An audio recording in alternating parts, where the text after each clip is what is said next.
তার কাছে এসে যারা যে কথাগুলি নিয়ে এসেছিলেন, শুধু চেষ্টা করেছিলেন সবাইকে সমন্বয় করে একটা সুন্দর সমাধান দেওয়ার জন্য।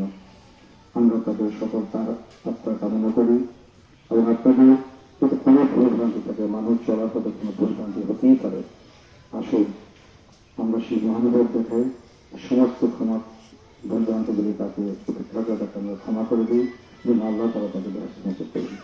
সবাই ভালো থাকুন, সুস্থ রাখুন এবং আমার জন্য দোয়া করবেন। আসসালামু আলাইকুম ওয়া রাহমাতুল্লাহি ওয়া বারাকাতুহু।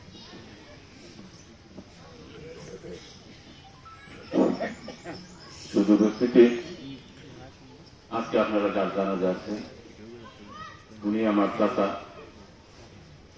আমার ভাতিজা, বয়সে বড়, সবসময় কাকা বলে ডাকতাম।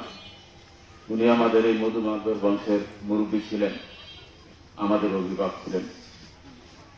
আজকে আমরা সবাই অভিভাবকহীন হয়ে গেছি।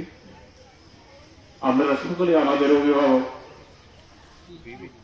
ওনাকে আপনারা যে দৃষ্টি দেখতেন, আপনারা সকলে আমাদের সে দৃষ্টি দেখবেন, সহযোগিতা করবেন, সাহায্য করবেন।